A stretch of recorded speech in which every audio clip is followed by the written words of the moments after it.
nace de conversaciones con Ángela para visibilizar el trabajo que hacemos las mujeres y que generemos como un círculo de apoyo, no solamente por visibilización, sino también, muy importante, como un grupo de solidaridad y pues poder reconocernos como mujeres autónomas. Me gusta mucho hablar de Virginia Woolf cuando ella decía que para escribir una mujer solo necesita un cuarto propio. Eso quiere decir que uno sea independiente, que tenga visión y ganas de hacer lo que quiere. Eso es todo. Ay, pero suena súper lindo este proyecto. Me parece hermoso porque por años hemos cargado algo muy teso entre nosotras mismas, como una competencia, como muchas dinámicas muy fuertes y yo siento que entre los hombres hay como más hermandad, o sea, no sé cómo decirlo, pero sí lo percibo así. Y entre nosotras, no, nos damos demasiado duro, qué vaina. Y es hermoso ver cómo estos espacios se dan para básicamente conectar y hacer como una aquelarre digital. Y me parece muy bonito que lo nombres porque siempre que los hombres se reúnen es la hermandad, pero cuando las mujeres se reúnen son las brujas. Y eso está genial porque de pronto hay muchas personas que desconocen también la terminología completa de las brujas, pero también es algo como necesario en la justa medida. Sí, tiene su doble sentido, además, ¿cierto? Porque Sí. bruja puede ser un insulto, pero también habla de un conocimiento ancestral y de un montón de cosas interesantes. Bueno, Gloria Isabel se unió por aquí. Buenas noches a todas las personas que están llegando. Nos pueden escribir preguntas. Aquí nos estamos conociendo entre todos. Entonces aquí vamos a estar atentas del chat para irles respondiendo. Vale. Bueno, María Paula, empecemos, yo creo, ¿cierto? Vamos aquí De conversando de una. una vez. Eh, Cuando yo, pues siempre que hago estas entrevistas, pregunto un poco a las personas como que se presenten, porque sí me parece que uno debe ser muy respetuoso y hablar de aquello que las personas quieren hablar, ¿cierto? Y me llama mucho la atención que en uno de esos núcleos o temas que nombras, me hablabas de la naturaleza, los felinos y la sensibilidad, como si fueran solo una categoría. Sí, pero ahí con el tema de los felinos yo creo que fue como de pronto general, Ok, fue en general. Entonces, hablamos de esa partecita. Qué sí, pena, de no una sé si vez. ibas a decir otra cosa. No, dale. Bueno, esa parte es como más que todo el vínculo directo con lo natural, con la naturaleza, con los seres vivos. Entonces yo siento algo muy fuerte como por ellos, incluso ver sufrir un animal me cuesta muchísimo. Y la sensibilidad es porque básicamente todo lo que me rodea, toda mi vida y todo siempre ha estado mediado como por una carga de sensibilidad. Pues yo me considero una persona muy sensible y eso trae muchas consecuencias en algunos casos, pero también es muy enriquecedor en otros escenarios. Entonces, la sensibilidad básicamente ha sido como, digámoslo, ese motor y que en algún momento consideré como mi talón de Aquiles, pero que ahora ya supe integrar la sombra, básicamente. Qué bonito. Sí, la sensibilidad.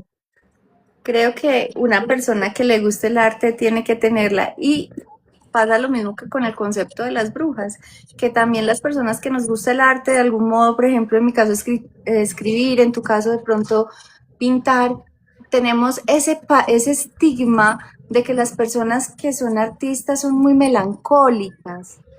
Ujú. Y eso tiene su lado positivo porque también es ese tema de introspección, de calma, de contemplar, de mirar mucho hacia adentro, pero también pues se sufre, ¿cierto? Sí, es algo muy teso porque es en todas las disciplinas en las que se cree, en las que se crea. Entonces, por ejemplo, yo tengo como un concepto y es que básicamente nosotros los que creamos cualquier disciplina tenemos una habilidad muy tesa y es que está el plano terrenal, digamos lo que este sería como el plano de la imaginación y nosotros tenemos la capacidad de viajar entre un plano y otro, conectarnos con el inconsciente, bajar, aterrizar la idea y hacerlo lo más racional para este plano terrenal. Y esa habilidad es subestimada porque es teso tener una idea y madurarla. Y lo digo desde diferentes escenarios, porque yo soy arquitecta y acá voy a empezar a entrar como un poquito en materia con eso. Por ejemplo, soy arquitecta, también me gusta mucho el tema del tatuaje, también me gusta muchísimo la pintura, también me gusta mucho, por ejemplo, la escritura, pero obviamente no lo hago tan pro como lo haces tú, porque tú sí eres una tesa, pero sí son herramientas con las que me he conectado en diferentes escenarios para crear y desde esa postura sensible. Y a veces, por ejemplo, en el escenario de la arquitectura fue todo un reto porque, bueno, ahí la vida te exige un coraje diferente, una postura diferente, incluso así frunciendo el ceño y todo, pero sí, estar en una obra te exige tener un carácter fuerte para estar pendiente de, qué sé, 20 trabajadores. Entonces, son como todas esas cositas que uno empieza como a analizar y decir, qué teso es crear en todos los escenarios, pero qué bonito darnos ese lugar de creadores, porque es muy Claro, teso. qué bueno. Y sí, a mí me costó mucho nombrarme como escritora. Y no, Eso es como muy es, difícil, o sea, pero es como reconocerse ese potencial que de pronto uno tiene. Yo creo que a ti te debe pasarte algo similar, pues nombrarte como artista plástica, por ejemplo.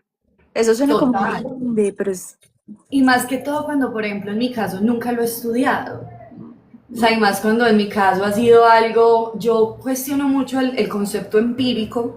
¿Por qué lo cuestiono mucho? Porque yo siento que nadie es empírico. Ya nosotros nacimos en una era donde tenemos referencias constantemente. Nos exponemos constantemente al contenido, al estímulo, y yo siento que ese sobreestímulo ya trae referencias consigo. Entonces decir que soy empírica completamente, digámoslo, que tuve un proceso de aprendizaje autónomo, suena como más real como a mi concepto, con lo que creo pues, porque de pronto sí decir que es empírico, me parece a veces que mucha gente puede ser como egoísta en no reconocer los referentes que sí has tenido. Y por ejemplo en mi caso ha sido YouTube, le voto a YouTube, Muy bien. porque gracias a Excelente. YouTube pinto así, por ejemplo. Qué bien. Bueno, hablemos un poquito, entonces estábamos hablando como de la sensibilidad, empezamos a hablar de cómo nos capacitamos para hacer lo que hacemos de alguna manera, pero también tenemos que hablar de la herencia y de la sangre. Ah, Dios mío, ese es un tema tan loco porque hace poco como que destapé esto o me di cuenta de cosas porque, a ver, más o menos contándolo en orden, yo no sé si ustedes conocen acá, las personas que están viendo, conocen al maestro Rodrigo Arenas Betancourt. Él hizo esculturas acá en Medellín en muchas zonas, en Suramericana, en la alcaldía de Medellín, él Acá creo que en en la Bogotá Universidad hay de un Antioquia. colegio que se llama así. Sí, no, es que el señor, uff, y yo siempre había visto sus esculturas y yo era, uy, qué nota. Cuando un día, pues en mi familia se toca el tema, mi abuelo estaba vivo y me dice como que, sí, ese es primo de mi bisabuela. Y entonces como que, ¿qué? Pero mi abuelo ya estaba como muriendo, ya estaba como que maluquito y él me dijo, sí, yo no me hablo casi con ese señor porque ese es muy mala clase. Ujú. Y él en el gremio era reconocido así porque era muy serio, era muy repelente. Y yo como que, ay, qué teso. Y, y sí, destapamos de eso, me di cuenta, pero ya cuando quise como profundizar en el tema, que me contara más, mi abuelo muere. Y ya no tenía como quien me brindara más como esa información y lo que sucedió fue que conocí una compañera en la academia de tatuaje donde estoy actualmente y esta compañera llega y empieza a contar de que el papá de ella es primo de Rodrigo Arenas, el abuelo, el bisabuelo, perdón, también con la misma historia. Y yo, ¿qué? Y le di el nombre de mi bisabuela, que se llama Hermelina Arenas, o sea, un nombre inconfundible. Hermelina Arenas Betancourt, y ahí mismo ella como que, ¿qué? Le contó al papá y el papá me confirmó y dijo, sí, Hermelina la conocemos y Hermelina sí hace parte de este núcleo. Y yo como, qué loco. Increíble. Apenas eso fue este año que me di cuenta que era con esa, que era real, pues digámoslo así. Sí, Pero sí, confirmada, noticia confirmada. noticia como que confirmada y es muy loco porque esa vena artística está y viene del lado paterno, porque así es como toda mi familia cada uno crea cosas. de diferente forma, pero todos crean. Entonces sí es como algo que viene mucho de mi herencia, ser muy resolutiva en el ejercicio de, hey, soy muy curiosa, quiero aprender esto y lo hago hasta que sea perfecto o hasta que lo haga y que me conecte al 100 con esto. Eso sí ha estado en mi proceso como de siempre de aprendizaje. ¿Alguien más en tu familia pinta? No, particularmente que pinte nadie, Ujú. nadie. Todos son, hacen otras cosas. Mi papá, por ejemplo, hace muebles y para mí eso es un arte muy teso porque hace muebles rarísimos. Mi abuela hizo muchos años peluches, hizo muñecos y cosas. Tengo una tía que es como muy ligada como al diseño de modas y otra tía que hace como mosaico con cerámica, también muy Muy tesa, manual, muy pues. manual. Toda esa familia, la que está conectada con Rodrigo Arenas, es muy manual. Qué chévere. Y yo empecé con Art Attack, viendo chiquitica, viendo Art Attack.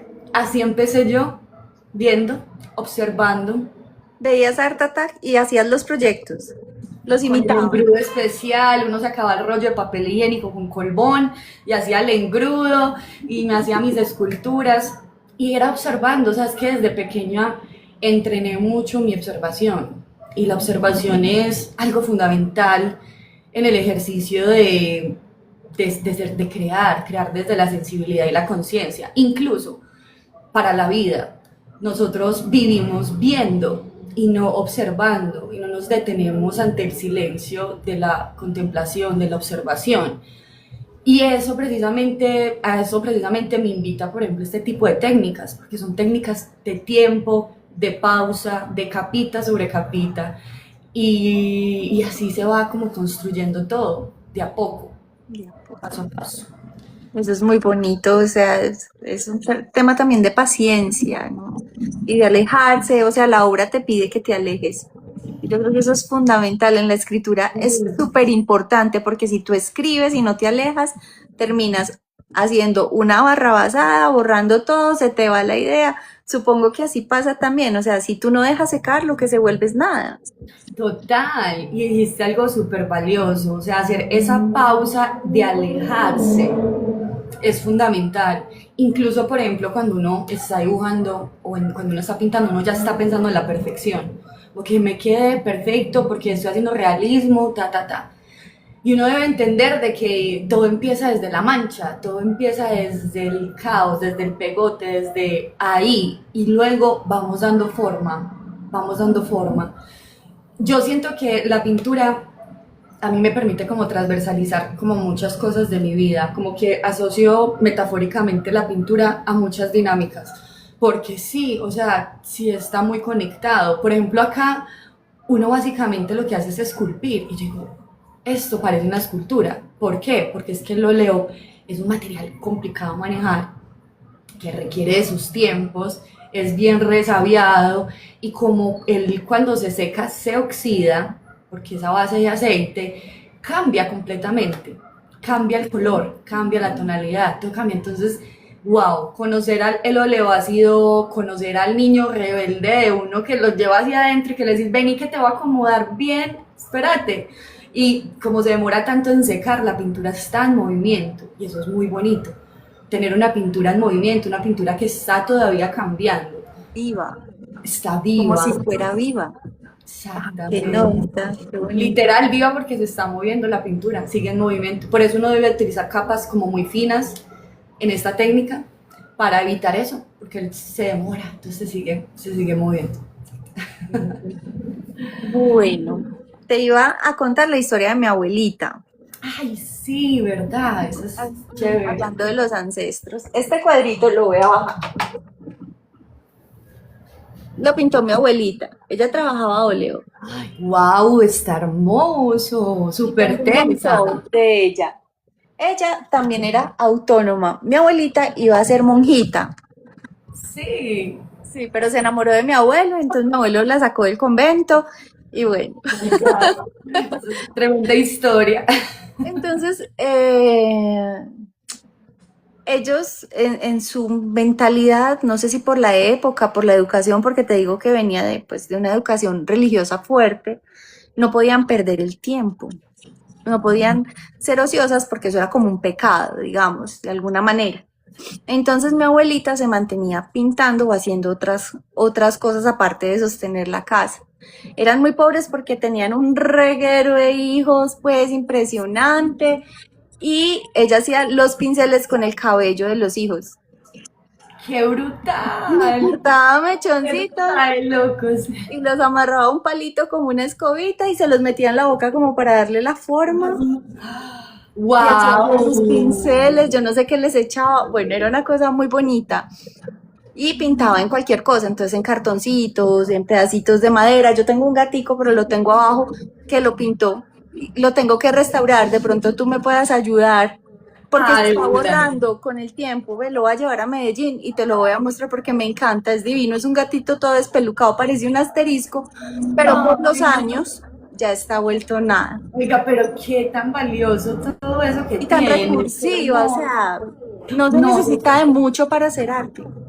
eso es, eso es cierto, eso es completamente cierto. Por ejemplo, me encantó tu historia, que nota tener así una abuelita, o sea, que sea así de curiosa con el arte, me encanta. Por Divino. ejemplo, con el tema de la arquitectura, a mí me tocó ser muy recursiva. Por ejemplo, me tocó hacer muchas veces maquetas con chatarra. Yo no, yo honestamente no soy una persona como que en su momento tuvo, ¿cómo decirlo? O sea, nunca me faltó nada, gracias a Dios. Pero la universidad me tocó guiármela, yo trabajaba y estudiaba para pagármela. Y la arquitectura pues es bien costoso su semestre y también los materiales uno se gasta bastante. Entonces a mí me tocó ser recursiva y yo me iba para chatarrerías y yo empezaba a buscar materiales y yo me hice amigas de un montón de señores de chatarrerías, esos me cobraban más barato todo y cogía eso y lo deconstruía, lo transformaba, lo moldeaba y tenía proyectos con carácter. Entonces muchas veces esa resolución, esa capacidad de resolución que uno tiene ante cualquier cosa, ese coraje es el que te hace tener ideas creativas, te hace tener la chispita ahí.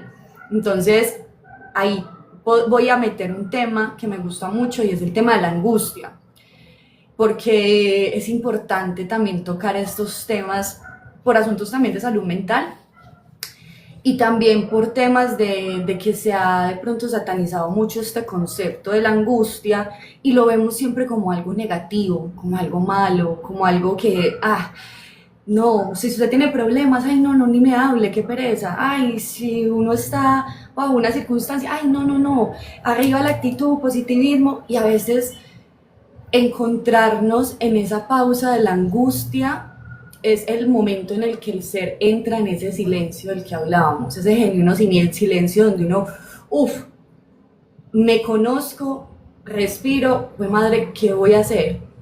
Y es en esos síntomas donde el sujeto básicamente, genuinamente se conoce. Por ahí decía alguien que no sé quién es porque soy súper mala para grabarme los nombres, pero el man decía como que, ay, Dios mío, líbrame de la persona que no haya sufrido, porque esa persona no tiene nada para contarte, no tiene nada transformador. Y no estamos diciendo que sea el sufrimiento, me pasaron cosas súper difíciles, no. Hay grados de angustia dependiendo de cada persona, o sea, cada persona determina qué tanto le duele algo o no. No hay una angustia superior porque es que yo he pasado por esos momentos y este como es poquito la siente diferente, no. Ese estado de angustia y cada quien dependiendo de su realidad tiene una situación en esa angustia. Y cuando uno se ve en el ejercicio de entenderse en la angustia, hay muchas personas que dicen, y me han dicho en el live como que, María, no, es que no sé por qué pinta la angustia, yo jamás tendría un cuadro de la angustia, o yo jamás, o artistas dicen como que yo jamás pintaría la angustia, y yo siempre les respondo como que, usted nunca lo pintaría, pero por eso hay artistas como yo que sí pintamos la Y lo angustia hacemos, claro. y que vemos algo transformador en el ejercicio de la angustia y que no necesitamos la distracción y que en esos estados básicamente es donde más nos conectamos con nosotros mismos, donde más nos escuchamos y probablemente todo el mundo ha estado en la angustia, es que todo el mundo ha sentido la angustia, pero todo el mundo reacciona de la misma forma ante ella, que es con la fuga, yéndose de ella, buscando la distracción. Y en este caso, yo lo que hice en un momento de mi vida donde estaba pasando como por situaciones, digámoslo, incómodas. Mm, Mi primera obra con la que me conecté la hice en ese momento, que es La angustia, lo absurdo y la nada. Y ahí fue la primera obra con la que yo me conecté básicamente como en este estilo, porque anteriormente no me había madurado tanto mis trazos, la conceptualización no era tan buena.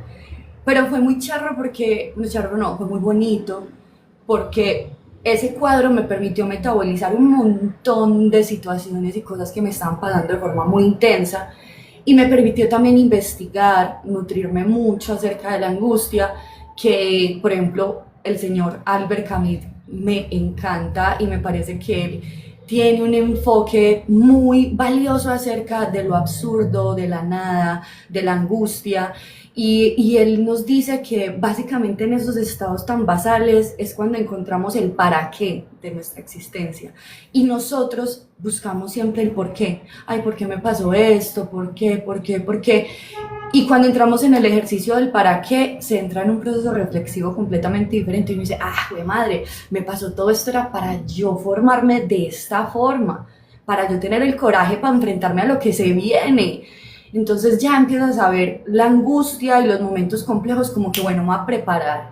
Acá la vida me está retando, carácter, pero no entrar en el ejercicio del positivismo tóxico como que no, angustia acá no, chao, no, concéntrate, entra en la angustia, permitirla y sollate el proceso, porque yo siento que en los estados así como tan basales es donde uno siente con más estremecimiento. Y por eso, por lo general, creo este tipo de obras porque siento que de esa forma puedo vincularme a ese estado de estremecimiento y tocar a una persona como probablemente cuando sintió algo parecido a lo que está sintiendo el modelo que estoy plasmando. La angustia, lo absurdo y la nada. Sí. Qué belleza. ¿Y qué pintaste en ese momento? En ese momento pinté, ay, qué nota tenerlo, esa pintura la tiene una psicoanalista y la tiene en la consulta. Esa pintura nació de la premisa, va a estar en la sala de una psicoanalista. Esa fue la premisa. Yo estaba vuelta a nada y yo dije, pucha, bueno, si yo voy allá, ¿yo qué necesito? ¿Cómo conecto? Y lo que me imaginé fue un hombre que está así, está con su mano señalando hacia arriba, sinónimo de transformación, de disposición a transformación, porque si yo muestro la palma de mi mano es transparencia, es como disposición, y el hecho de que está hacia arriba habla de esa transformación, porque la lectura del cuadro es vertical, ¿sí? Entonces, del abdomen se abre un hueco y va saliendo un mancito así, cargando el mismo cuerpo, como Sísifo, que Albert Camus también nos habla Del mito del mito del Sísifo, que acabamos de hacer como un paréntesis para las personas que están conectadas y hacer como un recorderis. Sísifo fue un mancito, acá hablándolo así, fue un mancito que fue castigado por Zeus, condenado a subir una piedra por una montaña y esta caída, y él lo volvía a subir y ella volvía a caer y fue condenado de por vida a subir esta roca, y lo hizo fue porque el man encerró a la muerte. O sea, imagínate, no estaba muriendo gente, en el inframundo ya no había nadie, y dijeron como que, hey, ¿qué está pasando? Entonces por eso Zeus le dijo como que no, te va a condenar. Entonces básicamente Sísifo está muy vinculado como a la realidad sistémica y capitalista en la que nosotros estamos. Estamos condenados a repetir un ciclo, a repetirlo constantemente con el mismo peso o con diferente peso según las dinámicas de la vida. Y uno cuando va a un psicoanalista, cuando va a un psicólogo, va a esculpir esa piedra, a esculpirnos a nosotros mismos, a hacer que el peso sea más dócil y más llevadero, porque es que ya es imposible desvincularnos de la realidad, ya estamos condenados, aunque suene muy pesimista, pero no, ya estamos condenados, pero es lindo ir a estos escenarios a trabajar esta piedra, a trabajarnos. Y Sísifo está invitándonos así a entrar, a entrar. ¿Y por qué en el estómago? Porque yo siento que los sentimientos fuertes y viscerales obviamente parten de acá, o sea, son los sentimientos como intensos. Y bueno, ese cuadro se lo mostré a la psicoanalista, hay un texto muy bonito con el que siempre entrego mis obras, y esa psicoanalista lloró, me dijo como, ¿qué me acabas de dar? ¿Qué es esto? Muchas gracias, y está allá. Tengo que hacer registro fotográfico de El esa. texto que escribiste tuyo, propio, de tu autoría. Sí, Ujú. sí, propio. Ah, qué bonito. Sí, Bueno, sí, ¿y ahí empiezas a usar el claroscuro o cómo llegas al claroscuro o siempre te fascinó? el claroscuro inició, sí, ahí inició la búsqueda del claroscuro, particularmente en esa técnica, pero en ese entonces trabajar el claroscuro se puede trabajar de muchísimas formas. Entonces, esta es otra técnica que es las grisallas. La de la angustia es más a color, tiene colores piel, pero también se trabaja ese alto contraste del claroscuro. Y todo comenzó con el claroscuro, conociendo a Caravaggio, conociendo a Rembrandt, conociendo a Goya, a un montón de artistas que me ponen a vibrar el alma cuando veo sus obras. Y empecé en el ejercicio de replicar obras de ellos. Cuando empiezo, ay, pensé que decía acá en el celular. Cuando empiezo en el ejercicio de replicar pues, las obras, es que empiezo a decir, uy, yo quiero aprender de esto, yo quiero, me gusta esta técnica, me encuentro en esta técnica y me siento como identificada. Porque como te mencionaba, yo pintaba desde muy pequeñita, pero no, como que con lo que pintaba no me sentía identificada y me parece también muy válido eso. No todo lo que hacemos por el hecho de que lo hacemos significa que está wow, que ya me va a encantar y no, a veces no, yo veía lo que creaba y yo decía como que, no, todavía no es el momento de exponerlo, todavía no es el momento como de decir, uff, me siento súper segura de mis obras porque también está en un proceso de madurar mucho.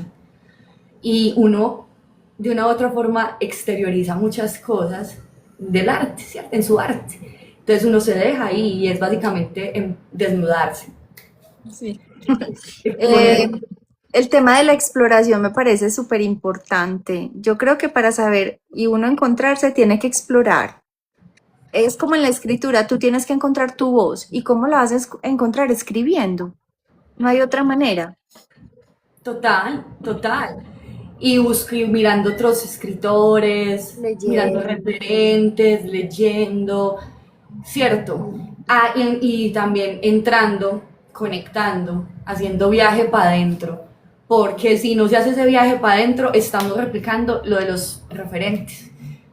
Siempre ese ejercicio de ir adentro es hermoso, y acá lo traigo, por ejemplo, otra cosa que yo no te conté es que yo fui profe de arquitectura cuando estaba como recién salida, como de 26 años.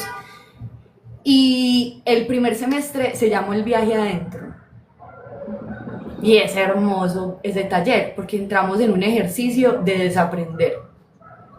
Y cada vez que dictaba ese taller era terapia para mí. O sea, yo le decía a todos los pelados y yo era como que, uy, tengo que hacer esto conmigo también. Claro. Entonces, fue muy nutritivo y siempre va a ser muy nutritivo recordar esos momentos con esos talleres, porque definitivamente uno aprende todo el mundo, todo el tiempo, y uno tiene que abrirse a eso. Por ejemplo, mis alumnos me decían como que, pero usted tan relajada, usted parece alumna, y yo, no, es que yo voy a ser alumna siempre.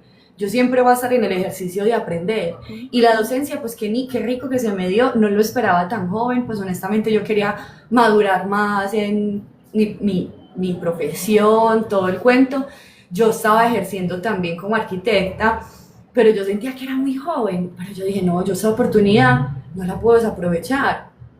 Vamos a cogerlo, vamos a montarnos en esta vaca gorda y aprendamos a dar clases.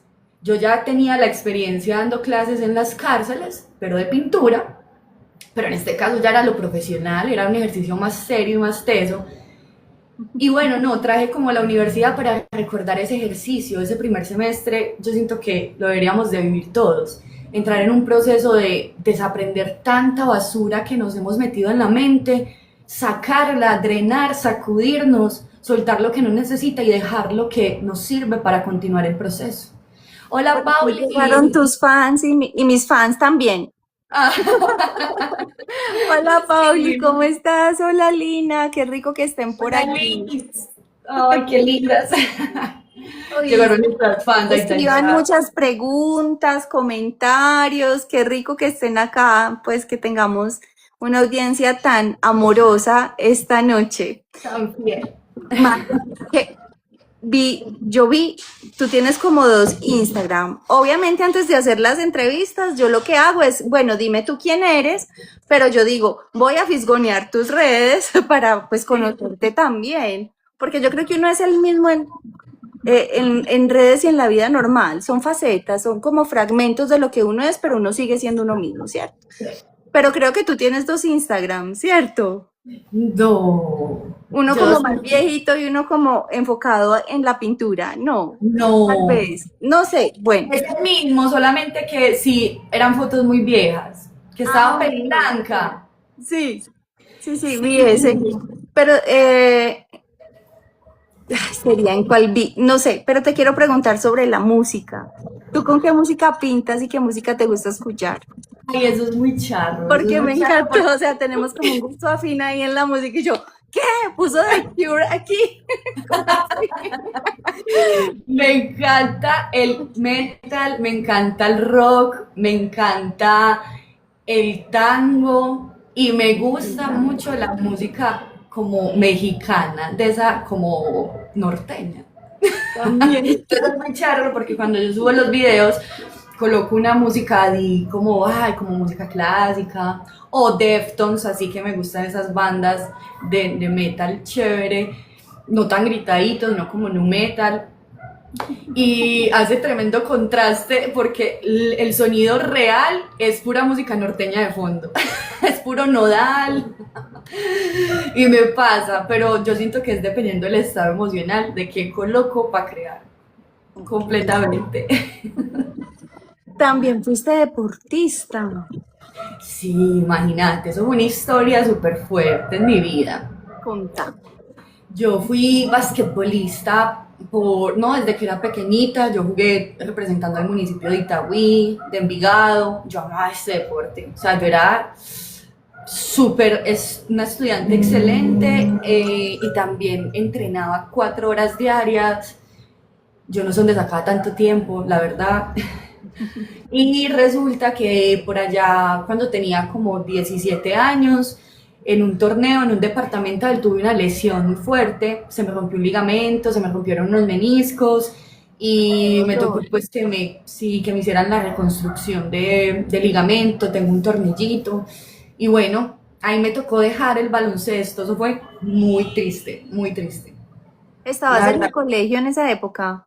sí, estaba en 11. Ok. Ya estaba terminando, ya iba a entrar a la universidad y estaba pensando en aspirar a becas por deporte. Entonces me tocaba seguir entrenando con la universidad, pero no, ya ahí fue como que chao, nos despedimos del Del deporte de baloncesto. palo, porque sí, otras cosas sí puedo hacer. Claro. Estabas en 11, jugando baloncesto, te ibas a graduar, ¿ya tenías súper claro lo de arquitectura? Pues sabes qué, mira, yo no lo tenía súper claro.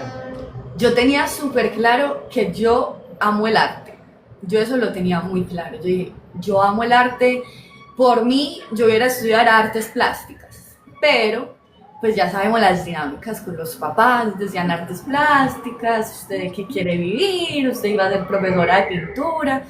Bueno, y empiezan ahí pues como con la vaina. Entonces quise buscar un equilibrio, a mí también me iba muy bien en las matemáticas, entonces como que un equilibrio, buscando ese equilibrio encontré la arquitectura y me gustó mucho, me encanta esta disciplina, o sea, yo la amo y la empecé a amar aún más es estando dentro de la disciplina, porque particularmente la universidad en la que yo la estudié, que fue la San Buenaventura, permiten mucho como esa parte de exploración creativa. Entonces, por ese lado me encantó, me enganché muchísimo y dije como que, uy, la arquitectura es muy arte, me gusta, la sigo amando, pero obviamente tuve como me confronté mucho como con la profesión en el ámbito de lo tóxica que es en el ámbito laboral.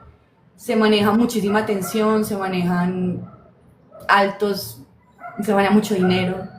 Entonces, cuando se maneja mucho dinero, se manejan clientes como con mucha ambición, se manejan a veces cositas no muy buenas, también el tema del impacto ambiental, como la destrucción, y empecé como a ver un montón de cosas que yo decía, amo esta profesión porque me afinó muchísimo en mi proceso, en mi formación profesional y me encanta porque me permite estar en muchos escenarios y en muchas disciplinas, gracias a lo que formé con la arquitectura, pero verla en el gremio me dolió mucho vivirla así, Esa desde realidad esa laboral. realidad. Sí, que creo que pasa mucho, idealizamos demasiado las profesiones, yo creo. Sí, es verdad. Cuando empezaste a pintar desde pequeña y ahora que lo haces adulta, ¿lo tomas? ¿En qué momentos pintas, mejor dicho, y cuánto tiempo le puedes dedicar a la pintura? ¿Qué pasa con el tiempo cuando pintas? Bueno, los tiempos, eso es todo un reto porque pues depende también del trabajo, de lo que esté haciendo en arquitectura o de si estoy estudiando en la academia, pues son muchas cosas. Entonces, por lo pronto, también, bueno, también depende mucho de la técnica, porque reitero, hay que tener unos tiempos de secado entre capas.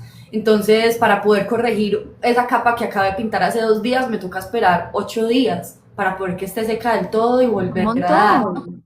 Sí, es que es un proceso, es una técnica como del 1600 por allá, esos manes se enredaban mucho la vida. Contanos bien todo. Contanos qué es la técnica, como, sí, como si nos, pues no sabemos realmente. Listo. Y si Mira, le puedes hacer zoom a la pintura, porfa, para poder entender mejor, a así ver, súper gráfico. Ay, no, qué mira. hermosura. Esta técnica se llama las grisallas. Entonces, como vemos, es una técnica monocromática. Solamente se trabajan con el blanco, el negro y la siena tostada, que es el color que vemos en el fondo. El naranjado, Eh, si se puede llamar así. exacto, como el naranjado, como el ocre que Ok. vemos ahí en el fondo, un color zapote, que ese color es fundamental cuando hacemos pintura clásica. Y pues consta de una primera capa en, como decíamos, como en colores monocromáticos, negro y blanco, y los tonos grises, y posteriormente por medio de unas capas que se hacen con aceite, empezamos a incorporar el color. Que ¿Aceite se de llama qué tipo? ¿Cómo se llama? acá lo tengo, se llama aceite de linaza, pues el tarro está súper Aceite de sucio. linaza, con eso pintaba mi abuelita. Ella mantenía aceite de linaza, trementina y óleo. Trementina y óleo, claro. La trementina es para las primeras capas. Estas, por ejemplo, estas son con trementina y ya las últimas se hacen la linaza. Se te meten mariposas a la casa grandes. No, aún no. No tengo visitas aún así.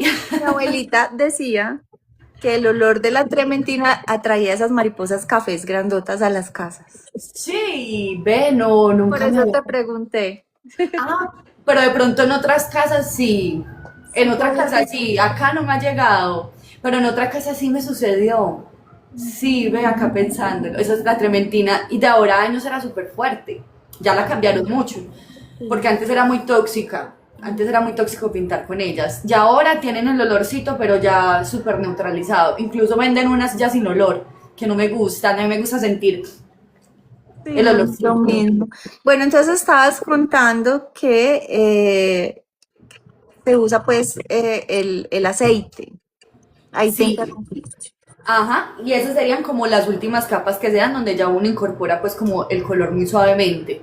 Esta técnica es como del 1600, empezó por allá en el Renacimiento y es muy linda, o sea, es una de las técnicas que uno no puede dejar perder. A mí me parece que es una técnica que hay que rescatar, porque ahora vemos como mucho arte que carece de técnica y solamente tiene concepto, que son artes como esa, no sé si vieron uno que se hizo viral, que era como un cuadro y que tenía pegado un banano ahí, era un banano enmarcado y pegado con una cinta. Y esa obra se vendió como en $10.000, una vaina así, o creo que más, o sea, una cosa absurda. Y era porque el artista llenó de una explicación, mejor dicho, súper existencial del banano, del consumismo, una crítica al consumismo, y eso bien caro, y todo el mundo haciendo subasta a eso. ¡Guau! Ah, no, y en la performance llegó y lo La mordió. performance es horrible. Él No llegó así, me gusta. no le gusta la performance. Pues hay cosas de cosas, pues no se trata de generalizar, pero por ejemplo hay cosas que uno dice, ¿en serio? Llegar y mordió el banano y se fue. Y ya. La millonada se ganó ese man. Sí, exacto. No. Aparte que tiene más concepto que técnica, eso es residual, eso no. Eso se llama jamparte. Así le decimos en el gremio del arte, jamparte. Oíste, María. Y entonces, ¿el claroscuro es propio de esa época o tú mezclaste, digamos, claroscuro con la técnica de 1600? No, eso viene del claroscuro demasiado, no, Anterior. eso es A la demasiado técnica de anterior. Bisaya.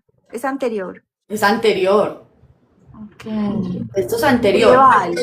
Es que el claroscuro, digámoslo, como que es una técnica que también se puede ver en otras representaciones, no solamente en Rembrandt, Caravaggio, que son como los más contemporáneos, entre comillas, pues porque es contemporáneos a los Más otros que jóvenes. estamos hablando, sí. Pero ellos ya tenían la concepción de esos altos contrastes con la luz, porque el claroscuro es ese control del alto contraste, de una luz súper intensa y una sombra súper fuerte. Y es ahí donde se nos empiezan a separar como todos los tonos. Ese juego es como lo bonito del claroscuro, pero lo hacían muchos otros, pero vino a tomar fuerza, fue con Caravaggio, con Rembrandt, con Rubens y así. Este cuadro que tú tienes se llama, ¿cómo se María llama? Magdalena. María Pero ¿sabes Magdalena. qué? No tiene nombre todavía. Yo no quiero que se llame María Magdalena y estoy en esa búsqueda. Estoy en la búsqueda del Nos nombre. pueden dar aquí ideas. ¿Por qué Exacto. no? Ideas, no sé, como algo con obviamente el dolor, como que es una mujer que esperó, porque yo siento que esto, ¿a qué te recuerda más? ¿Como al momento en el que ella lo está viendo en la cruz? ¿O te lleva más al momento de la resurrección? Cuando ella lo vio resucitar, que también fue impactante. Imagínate ver a tu gran amor revivir. Y por eso, porque acá está La calavera, la claro. que el vínculo con la muerte. Y Ujú. este frasquito, que es el ungüento, que es donde hacían esa mezcla de aceites con hierbitas, y supuestamente eso se hacía era a los esposos, supuestamente. En esa práctica, en la cultura de ellos, se hacían esto, las esposas a los esposos, y le hacían un masajito con aceiticos, ta. Entonces es muy paradójico, es porque, pues, no sé si, digámoslo como desde una postura más esotérica, se ha dicho de que María y Jesús como que tuvieron su Tenían algo. rollito y de ahí salió Sara, ¿cierto? No sabemos qué tan cierto sea, por eso es muy bonito analizar los personajes desde las diferentes dinámicas, desde, por ejemplo, la visión religiosa de quién era María Magdalena religiosa, quién era María Magdalena histórica, porque fue una mujer que existió, y por ejemplo la María Magdalena esotérica, y también hay muchas vainas que dicen, por ejemplo la religión nos vendió que ella era prostituta, y obviamente, acá no podemos decir esas palabras, ¿sí? Se me olvida. Si nos lo tumban, volvemos y nos conectamos. Sí. Entonces, y eso lo sostienen muchas personas, o sea, mucha gente cuando empiezas a hablar de María Magdalena siempre traen eso, ella fue trabajadora sexual. Y entonces cuando empezamos a investigar uno se da cuenta como que, uy, ella fue una mujer que no le dieron voz, o sea, fue una mujer que, ella genuinamente es la gran apóstol, la que estuvo al lado de Jesús. Y tiene la mano en el corazón, tal vez, en el Exacto. pecho. Sí, de pronto acá se ve como en mirror, como se ve en espejo, pero sí está en el lado del corazón y tiene estos dos dedos así juntos, ¿cierto? ¿Qué significa? El dedo Fuera una anular, el dedo postura. del corazón. Sí. Cuando están así, se está hablando de un sentimiento o un mensaje que es muy intenso, o sea, que trae una carga fuerte simbólica. Esto. Y el hecho de que se encuentre como tocando el corazón, que sería este lado, y el hecho de que esté tocando el corazón, habla de de ese sentimiento intenso que está vinculado a ese gran amor, o que está vinculado a eso como tan fuerte que puede estar sintiendo por Jesús. Entonces un sentimiento intenso, fuerte, de amor, que ella está sintiendo, o sea, como, no la quise hacer como así sola, sino investigar como un poquito de la simbología y ahí fue donde llegó esta vaina de juntar dedo de corazón y anular. Claro, y le da mucha expresividad a esa mano. O sea, si nos detenemos en la mano, eso es otro cuadro, eso es otra pintura, ¿no? Me parece divino. No, y pintar manos, Ángela, es una locura, es de las cosas más tesas de pintar. Eso te iba a preguntar, que si el cabello, los ojos, ¿qué fue lo más difícil? Pues madre, pues ¿O el qué ha sido cabello lo más también. difícil? El cabello también es muy fuerte, pero las manos tienen algo y es que si vos fallas en ellas, ahí mismo vos identificas que ya es como Una caricatura, muy una bueno, caricatura. Exactamente. no es real. No estás en el realismo. Y es una franja muy chiquita que se pasa. Por ejemplo, míralas bien acá. Eso, ay, qué lindo, qué interesante. Y la otra mano por acá. La calaverita. Sí, no, y las lágrimas, no, es que le hemos dado. Y ahí voy Y en el pelo. en la parte superior, mirándolo como yo lo veo de frente a la derecha, hay una nubecita. ¿Qué es No, eso? ay, no, ¿sabes Un qué? ovni. No, dame un té de pintura. No, ¿sabes qué? Eso es donde yo mezclo los tonos. Es Entonces, una paletica. es mi paleta cromática, exacto. Entonces, cuando uno se le acaba la pintura, uno vuelve y mezcla, pero vos no estás 100% segura de que te quede el mismo tono. Y vos tenés que controlar mucho eso en el óleo, porque si no, en el momento de la oxidación te da otro color completamente diferente. Y puede que en la mezcla tú lo veas muy parecido, pero no. Entonces, yo lo que hago acá es un ejercicio de ir comparando el color. Volví a mezclar. Ah, bueno, en la tonalidad uno que me quede igual, que la tonalidad 2 me quede igual. Entonces acá todo lo que ha avanzado son de las diferentes pruebas que he hecho cada vez que mezclo. Entonces, ¿qué es grisalla? La grisalla es una técnica de trabajo monocromático donde se trabajan los altos contrastes, donde se trabaja el tema de la luz y la sombra en un alto contraste para definir forma. Es donde se aplica más detalle. En el proceso de la pintura, este es el proceso donde se aplica todo el detalle, donde tú la das toda. Y ya luego, la veladura viene después con una tonalidad muy poquitica, o sea, yo no utilizo el pigmento, por ejemplo, rojo, súper vivo, no, mis tonos tienden a ser un poquito más ocres, un poquito más apagaditos, por así decirlo, pero sí le dan mucho carácter como a la zona de la piel, como ponerle rosadito a algunas puntas, como en la naricita, como ciertas zonas, eso le da un toque muy bacano. El rostro va a quedar en esas tonalidades. Sí, va a adquirir un poquito una tonalidad a piel, un gradito, que no me quede muy piel. Quiero que siga conservando como esa connotación un poquito monocromática, que no se me pierda mucho la grisalla, es lo que quiero controlar ahí. Eso serían como pinturas sacras, también se puede reconocer así. Estoy en una saguita de pinturas sacras, incluso te voy a mostrar por acá una que también estoy pintando, que esta es de San Francisco de Asís, espera, yo San quito la luz. Francisco de Asís, sí. Y esta también ya falta por hacerle las veladuras. Esta ya está en proceso de secado para ya aplicar veladuras. ¿Qué es veladuras? Veladura es la capa, una capa fina de óleo disuelto con un disolvente grasoso, sea clementina o sea linaza. Entonces es una La capa última capa es como lacar, como... ¿Qué? Es como echarle laca a algo, a lo último. Sí, no, esa sería yo le diría más la laca, es como al sellante, al barniz. El barniz cumple más la función de la laca, como de ya dejármela ahí, finita, quietecita. La veladurita es como decir y coger como pintura muy aguada, como cuando cogemos el pincel y lo estamos jugando que todavía tiene un poquito de color por ahí en el fondito. Con esos que nosotros medio damos unas pinceladas y con un trapo frotamos. Entonces, ¿por qué se debe estar muy seco esto? Porque en el ejercicio de la veladura tú frotas y no se puede correr nada. Se corre, claro. Exactamente. Qué Entonces, por eso, paciencia. Es tremendo. Es de largo aliento. Bueno, Ahí trabajo la ansiedad, ahí trabajo, ahí la regulo. toca. Ahí sudas todo, pero la pintura quieta.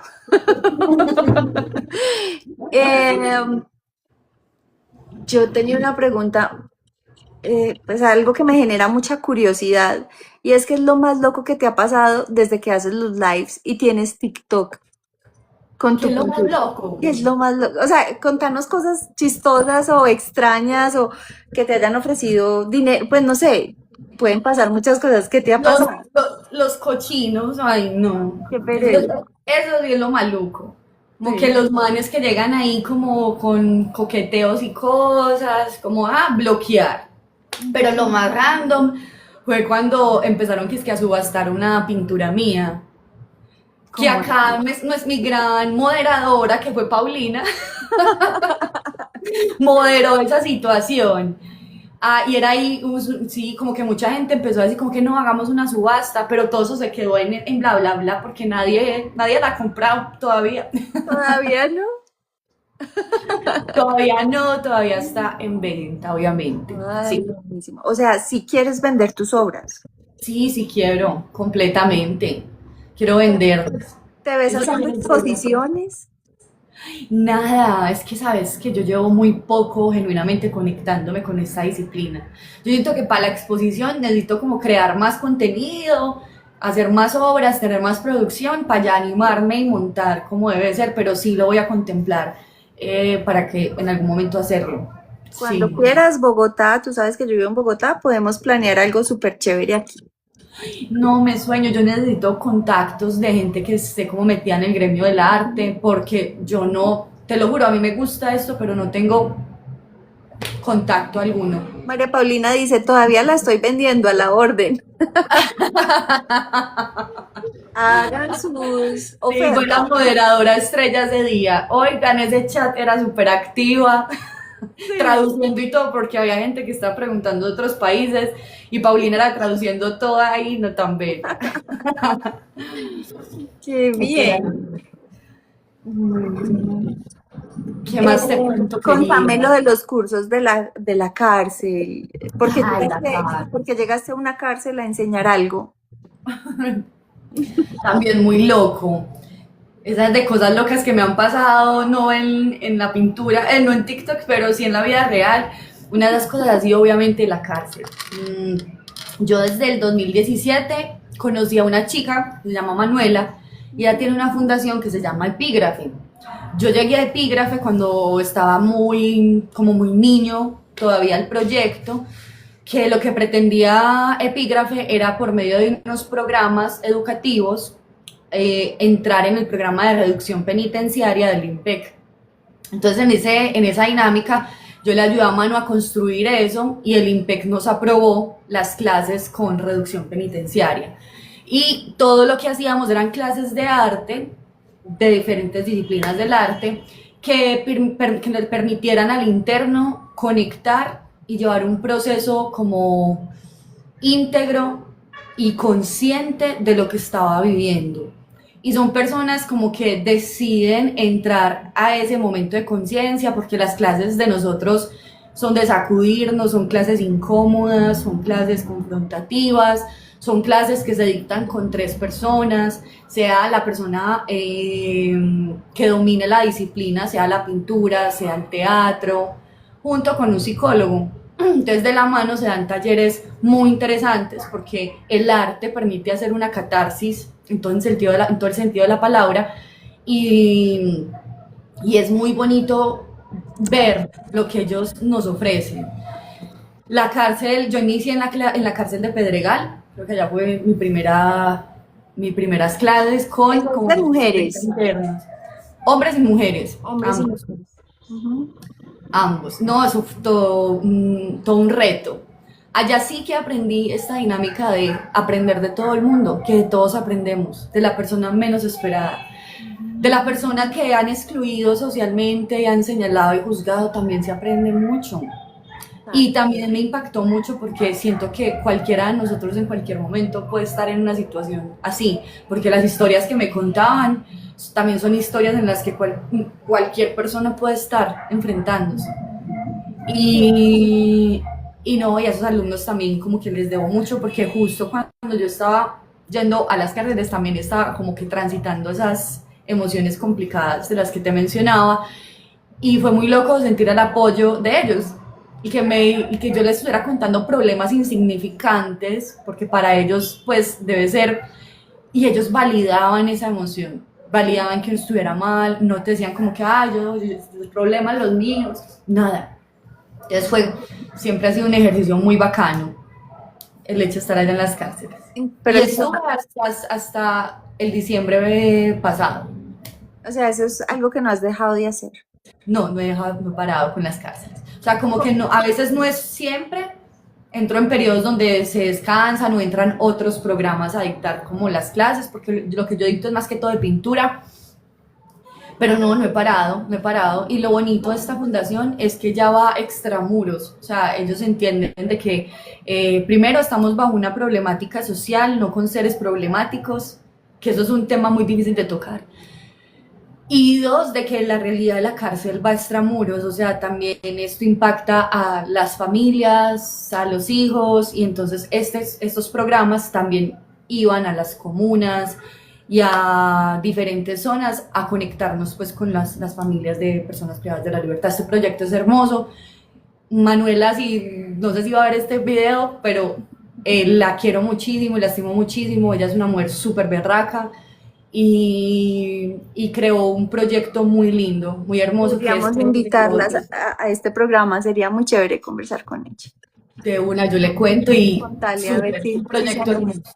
¿Cómo era? Es que no entiendo muy bien cómo era el proceso en la cárcel. Entonces ustedes llegaban, entraban, pasaban pues todo el tema de entrar y cómo se estructuraba la clase, por decirlo así.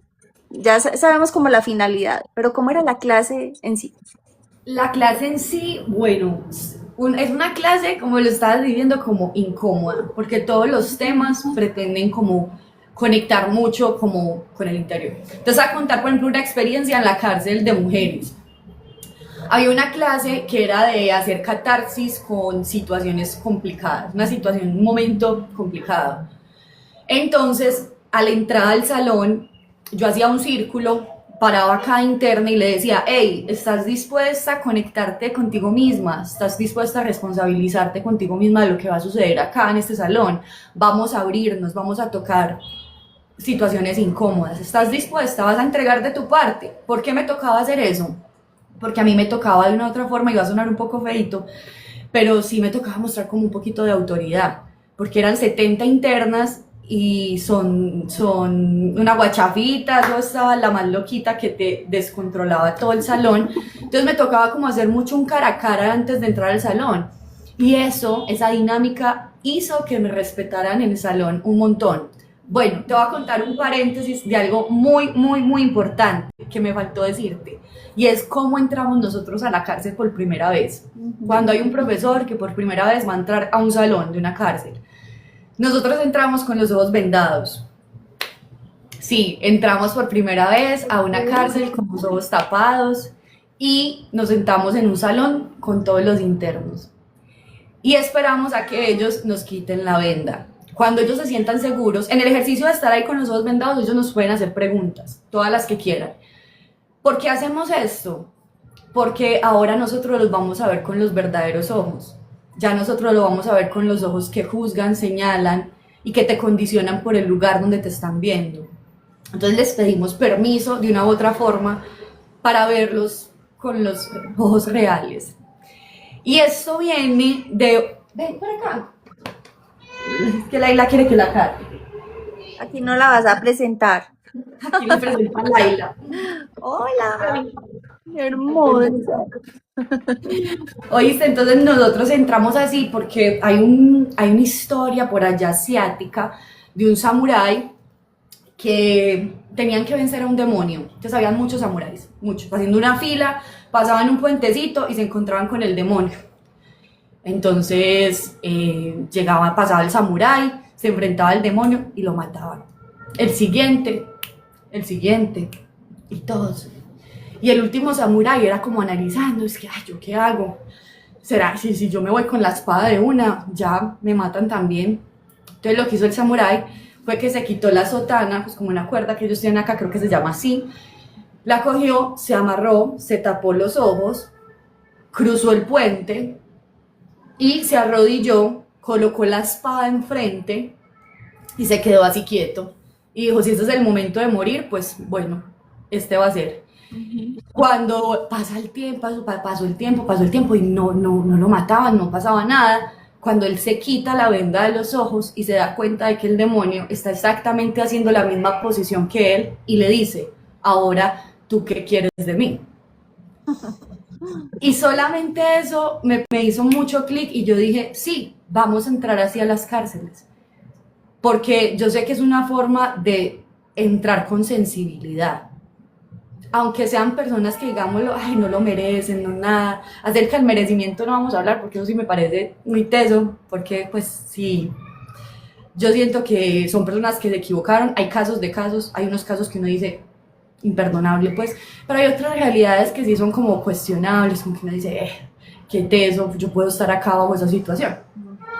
Bueno, eso para decirte más o menos cómo es la reflexión y cómo es de importante para nosotros el vínculo que se genera con el estudiante, ¿sí? Como la responsabilidad que tenemos con ellos, con sus sentimientos y porque Epígrafe va a ser eso, va a ser conectarnos con nosotros mismos, va a ser tocar fibras incómodas, todo eso. Entonces, ya volviendo como a la parte de la actividad que estábamos hablando, que estaban haciendo las chicas, que la hacíamos con el circulito, entonces entré la primera vez así, tan, a la de las chicas, y te sientan y te empiezan a hacer preguntas, ¿dónde vive? ¿Usted qué quiere de nosotras? ¿Y usted para qué viene acá? Viene desde el ego, usted viene aquí a señalarnos, ¿usted qué piensa de la gente que es mala? Y empieza, y uno empieza a hablar. Imagínense que una vez, cuando entré a la de máxima seguridad Itagüí, a la de hombres, me hicieron llorar, pero porque me tocaron un tema familiar muy teso. Me estaban aconsejando, mujer.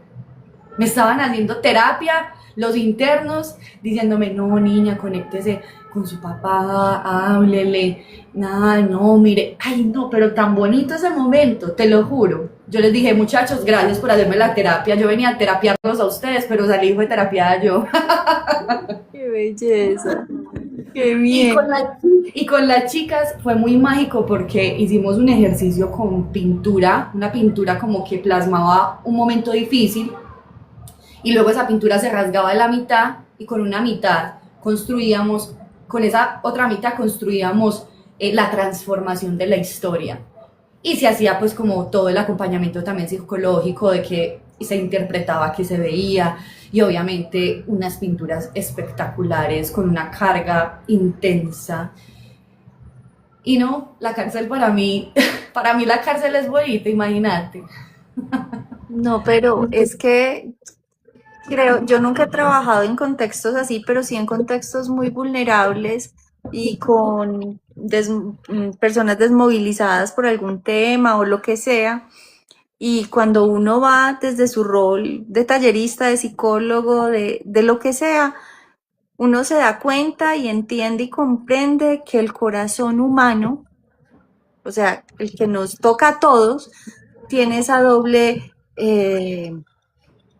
mirada, ¿cierto? La luz y la oscuridad un poco. Y yo actúo de acuerdo a ciertas cosas, pero en mí siempre va a haber oscuridad. Yo puedo pensar cosas terribles, ¿no? Y actuar, Total. sí, entonces La otredad que llaman. cuando uno entiende que el otro también tiene eso y se dejó llevar por una fuerza más que por la otra, pues lo está humanizando y lo está viendo como un espejo de algún modo, ¿no? Dentro de él. Es un espejo de nuestra sociedad, es lo que estamos viviendo, es nuestra realidad. Pero sí, es Y un ejercicio poderlos ver muy también fuerte. desde la luz, porque están completamente señalados. Y siempre les dices que usted hizo, es que usted desde el señalamiento, no, es que yo también tengo esa otra parte. Exactamente, exactamente, permitirles el cambio, hablar mucho del cambio, porque ellos se arraigan mucho a un arquetipo que a veces ni les pertenece, aunque muchos también, es que son realidades tan complicadas, muchos que te dicen como, no, profe, es que yo aprendí a matar y yo ya no sé hacer otra cosa. No, Y te buenísimo. das cuenta que el contexto es la mamá es dueña de una plaza, el papá fue sicario toda su vida y para poder entrar el hijo en el combo, la mamá le dijo que tenía que quemar a uno. Ujú. Entonces uno dice, parce, es muy difícil sacar a esa persona de esa realidad, Así es. porque la concepción de bien y mal para él fue otra. Ujú. Por Por eso supuesto. hablar del bien y mal es tan difícil. No es que yo diga, ay, no, un acto de una violación, no, se puede perdonar. No, no, no. Estamos diciendo de que no se puede definir como bien o mal porque es un asunto moral. Porque si la moralidad fue insertada en una persona de forma diferente, para esa persona el bien y el mal es diferente. Por ejemplo, un ejercicio que a mí me rayó mucho con los niños de eso le pasó particularmente fue a Manuela, mi compañera, y ella nos cuenta esa historia, que estaba con un montón de niños, hijos de personas privadas de la libertad y con niños que no tenían pues los padres privados de la libertad. Estaban las dos realidades. Y empezaron a hablar acerca de la cárcel. Y le preguntaron a los niños, ay niños, ¿ustedes quién creen que está en la cárcel? Entonces los niños empiezan a hablar. En la cárcel están las personas que hacen daño, están los malos, y empiezan. Cuando un niño por allá alza la mano y él dice, profe, pues yo creo que en la cárcel no están los malos, mi papá está en la cárcel y mi papá no es malo, mi papá siempre me llevó la comida a la casa, a mí nunca me faltó comida, a mí nunca me faltó nada, yo nunca viví en la calle, mi papá es muy bueno. Entonces, mira la concepción de bien y mal. Es muy teso hablar de eso, es muy teso hablarlo como de bien o mal, entendiendo que hay actos que obviamente son imperdonables, Por ¿cierto? supuesto, pero entiendo perfecto lo que dices, es que tenemos ambas cosas adentro y tenemos también cosas, pues sí, este señor de pronto no sabe qué más hacer, pero seguramente tampoco es un criminal el 99% de su vida. Tendrá otras cosas en su corazón también, ¿no es cierto? Exacto. Qué Esa bueno. parte de integrar la sombra fue el último tema que trabajé en la última clase que dicté. Y es eso. Y es coger esa otredad, pero también lo bueno que soy y fusionarlo. Y entender que sí se puede cambiar. Porque ellos dicen, ah, ya uno no cambia, ya uno es el mismo. No, sí se puede cambiar. Sí tienes derecho a cambiar, si quieres. Pero, uff, no, eso fue de verdad que es un shot como de energía ir a esos lugares, para mí. Tengo unos gustos peculiares, ¿ok? Eso está muy bien. En estos días estaba escuchando un podcast de una escritora ecuatoriana. Tengo muchos problemas de memoria en este momento de mi vida. Si me acuerdo del nombre está bien y si no, no, pero me acuerdo del nombre del libro que ella escribe cuentos y se llama Pelea de Gallos. Ahí les voy dando pistas mientras me acuerdo del nombre. Y ella dice que ella escribe porque se quiere vengar de las cosas que le pasaron a ella con su familia, de mujeres que han pasado cosas difíciles. Es decir, su motivación es la venganza. Yo veo que de pronto tu motivación, puedo estar equivocándome, no te quiero encasillar, pero siento que es un poco la angustia, ¿no? Y por eso trabajas el claroscuro y la sensibilidad y eso. Sacas las Claro, cosas. hiciste mera analogía. Total, Y creo que total. por eso existe el arte, ¿no? Para No, y poder. gran parte de los maestros que te he mencionado, de los que con los que me he conectado, han tenido conductas cuestionables, que también estarían en la cárcel estos grandes maestros, de verdad, por temas de homicidios y cosas así, Por ejemplo. por ejemplo. Entonces, sí, es muy loco, es muy teso ver, sentir como un motor en la angustia.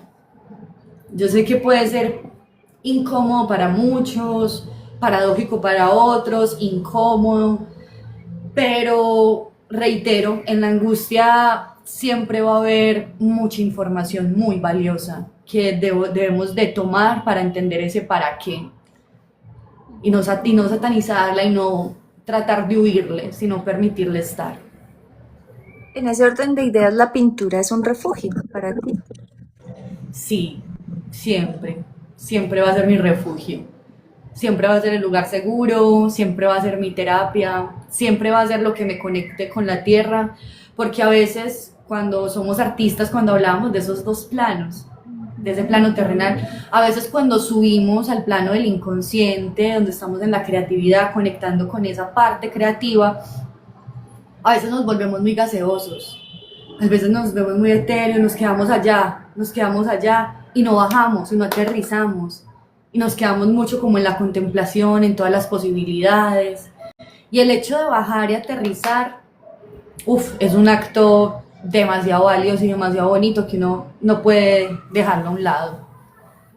A mí me pasa algo muy chistoso y es que a veces me encierro a escribir muchas horas, días a veces, cuando puedo, ¿cierto? En No. intermitencia, porque uno tiene que ser mamá y tiene que hacer otras cosas y ser esposa y conectarse con la realidad, pero ¿qué es la realidad para un artista? Bueno, eso es otra cosa, déjelo ahí.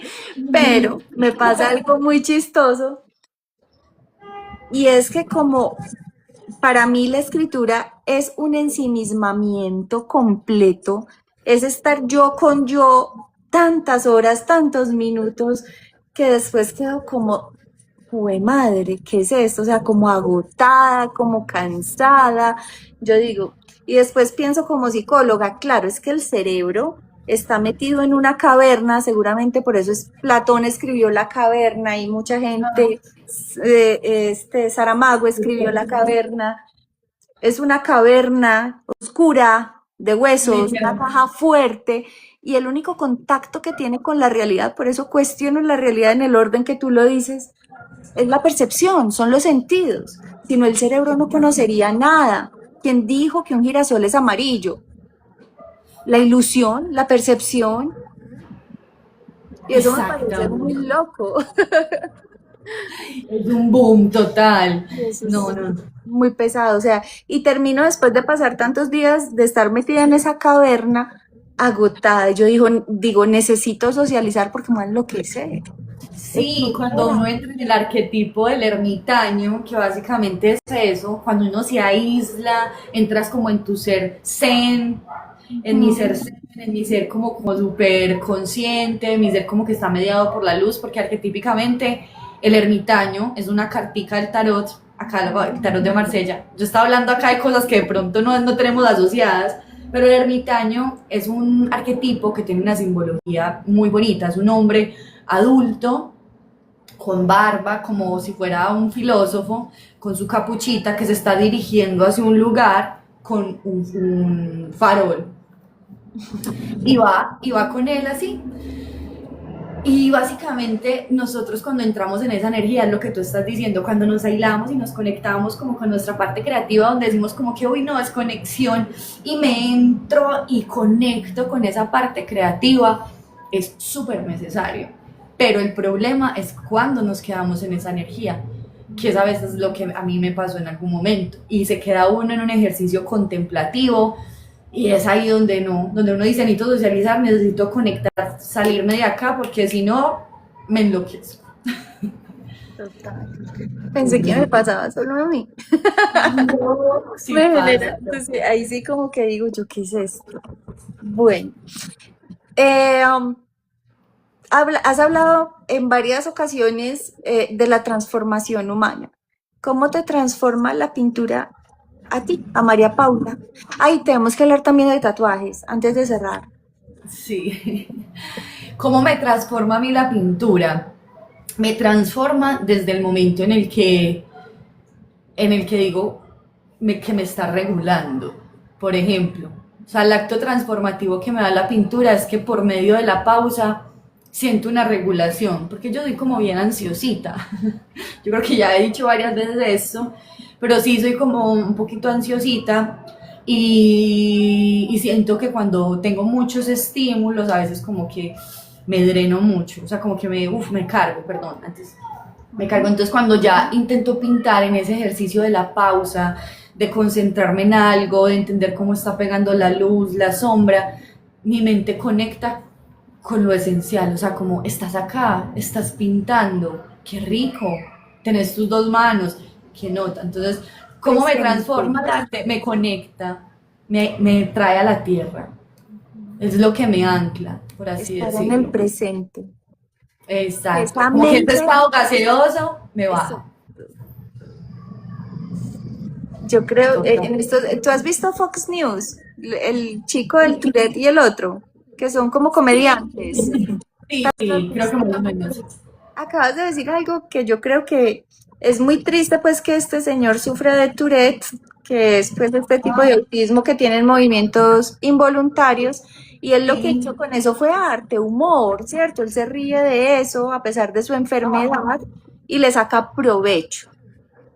Pero yo lo sí, veo desde otra manera y yo digo, le debe pasar algo similar a lo que tú estás diciendo y es que lo debe traer al presente todo el tiempo, o sea, estar consciente de su cuerpo, ay, me estoy moviendo, estoy nervioso, todo el tiempo debe estar ahí y yo creo que el arte también funciona como una meditación, una contemplación, un estar ahí, ya que si usted pasa mucho tiempo o poco, pues eso ya tendrá otras explicaciones hasta espirituales, pero esos pequeños minutos de atención plena, como dicen los psicólogos, esos psicólogos, son muy sí, yo. valiosos y muy importantes porque entonces esa mente no va a estar ni en el pasado, ni en el futuro, ni inventándose, ni rumiando, sino que está aquí completamente pensando que esa mancha tiene que ir así, que esta combinación de tal manera y que tengo que esperar tanto. Exactamente, eso es lo que pasa. Le dice como adiós a la rumiación. Es como que ya, no No hay, más. no, o sea, estás No hay ocupando tu espacio. cerebro de buena manera, o sea, sin desgaste. Exacto. Sí, ahí es donde hablábamos, donde esa parte de la sensibilidad o la ansiedad, desde un punto de vista son complicadas, pero desde otra perspectiva son muy buenas, porque la rumiación, entre comillas, en la arquitectura es wow. Una persona que esté pensando de todo en todo el tiempo y que te esté solucionando los problemas del edificio desde arriba hasta abajo, súper. Pero eso es un agotamiento muy teso, porque es un no parar ni en el sueño o no duermes por estar así pensando en el proyecto, en todo el cuento y rumiar a veces es complicado, pero en esos escenarios como que el hecho de uno predisponerse a ciertas situaciones también es súper bueno en la arquitectura. Claro, es una habilidad. Habría que rumiar para resolver, pero también hay unos pensamientos que cuando están siempre en bucle, rumiándose como esa vaca que mastica y mastica, pues te generan culpa y te generan un montón de estrés y un montón de, ay, y si yo hubiera hecho esto, entonces también te paralizan frente al mundo, ¿no? Y con lo de la vaca, como dices, como que baja el bolo, lo devuelve, lo vuelve a devolver, y uno es ahí con los pensamientos, pero ¿cuándo se Ay, van a ir? venga, pintemos, ¿no? Bien lo pinté, María, ¿cómo podemos comprar tus obras? Hablamos por interno, te podemos hacer un encargo.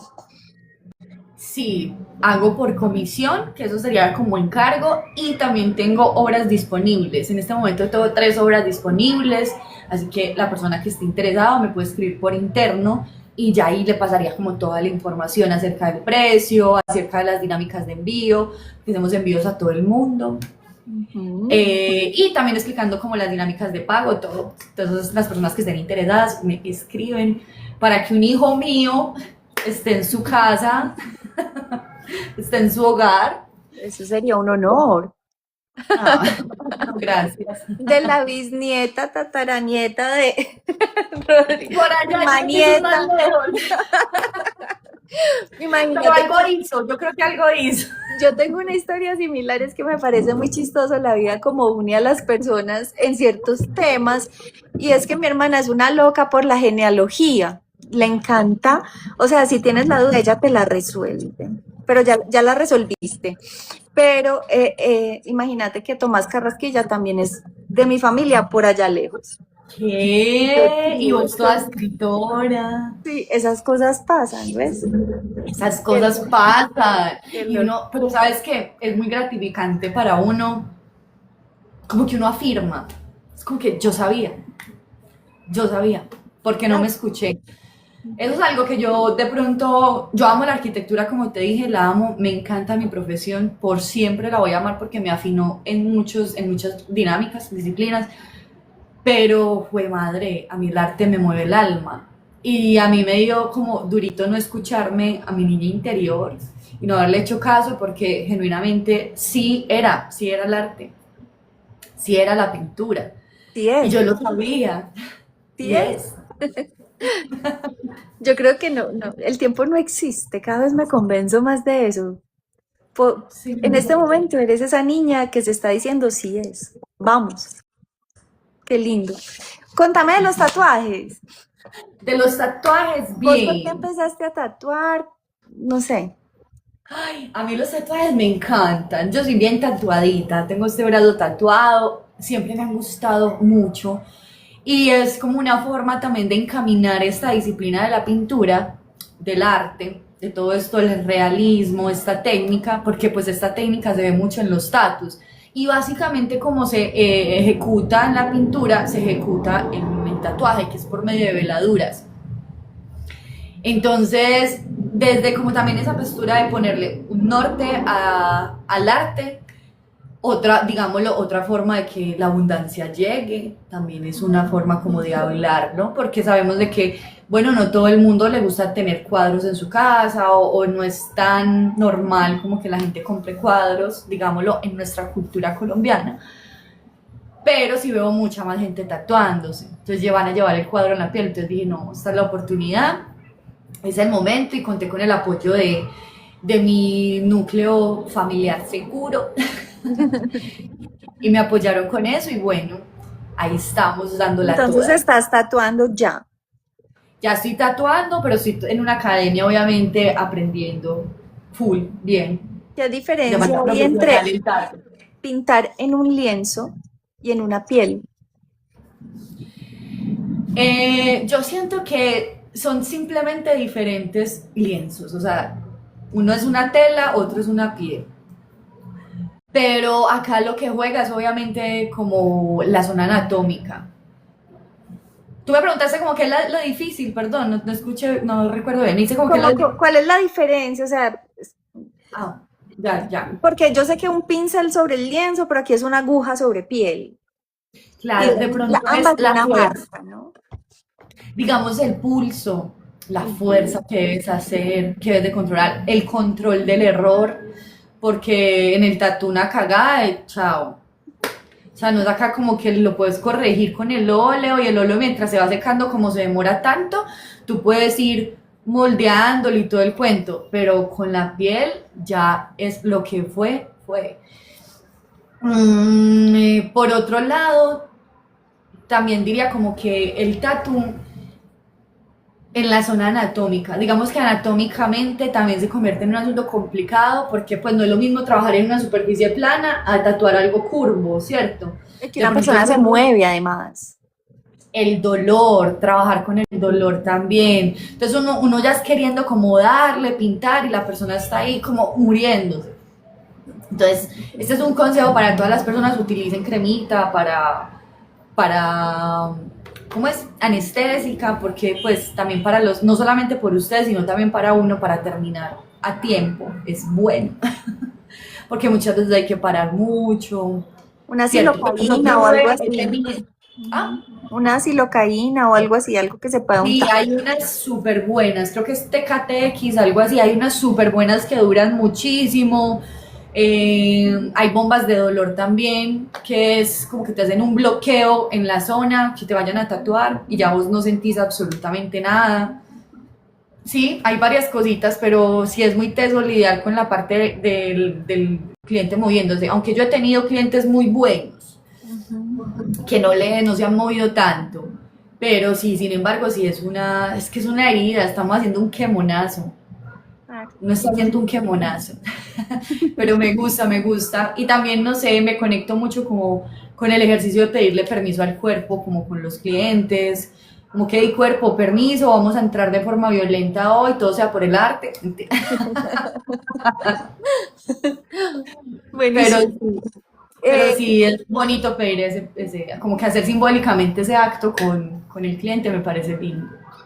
Qué chévere. Sí, muy teso, pues que lo que tú dices, cómo minimizo los riesgos de equivocarme, porque pues es que es una piel y no se puede borrar.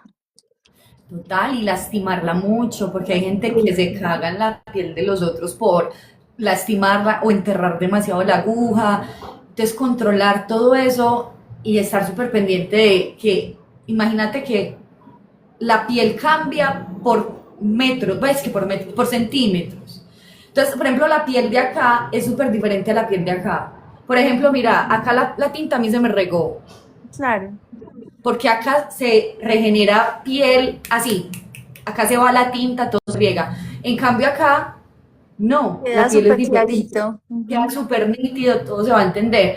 Entonces, ujú. cada centímetro cambia la presión que tú le debes hacer a la aguja. Entonces, por ejemplo, yo soy lo que yo me voy es que pellizcando y yo, ay, mira, acá es más durita, acá me resiste más, pero está tan delgadita, acá se me va a ir de una, no puedo enterrarla mucho porque si no me queda un queloide, muchas cosas, son muchas cosas que uno debe controlar, pero es hermosa esa disciplina, me gusta mucho el tatuaje, me gusta el tema de entenderlo como trabajar el cuerpo, trabajar el templo y también como en esa necesidad de comunicar, porque nosotros como seres humanos buscamos siempre las formas de comunicar y en este caso comunicamos desde la piel y a mí me encantan los tatuajes desde chiquita. Imagínate que yo a mi mamá me compró una caja de lapiceros de todos los colores y imagínate que mi mamá tiene la misma cirugía que yo en la rodilla para analizar.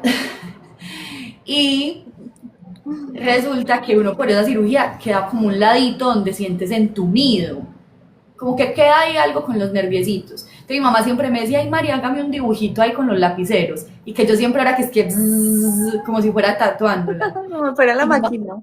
como la máquina. Y eso fue como a los 5 o 6 años. Y ella, mi mamá me decía que yo hice un dibujito que había en el tendido de la cama, exactamente igual en la pierna. Y a los Ay, 5 imagínate. años, No y mi te mamá me creo. dijo, qué rabia no tener fotos para mostrártelo, pero vos has tenido ese vínculo desde muy pequeñita con Me esa parte volviste a artística. llevar a donde mi abuelita. Mi abuelita Oh, se dio cuenta que pintaba muy lindo cuando tenía 5 o 6 años porque el papá de ella, mi abuelo, tenía una cajetilla de fósforos. En esa época como que cocinaban con, ¿cómo se llama? Con leña, ¿cierto? mira. Entonces tenían que prender el fogón y dejaba la cajita de fósforos en la ventana y tenía como un dibujito de un muñequito y que ella cogió y lo pintó tal cual. Y mi abuelo dijo, ella dibuja muy bien. Ay, Tal mira, cual. mira, desde esas cosas, desde esos pequeños detalles, ya se sabe, ya se va dando cuenta uno. Tan lindo. ¿Y tu abuela qué pena? ¿Ella ya murió? Sí, hace muchos años, hace como 25 años. Ah, ok. Pero el hijo mayor de ella todavía vive, Juan José. Él es acuarelista, Juan José Ruiz, y fue presidente de los acuarelistas de Antioquia durante mucho tiempo. Y pinta Ah, precioso también. Le gusta mira, mucho la no sé. acuarela. Mira, tú tienes la vena por todos los lados, mija. Sí.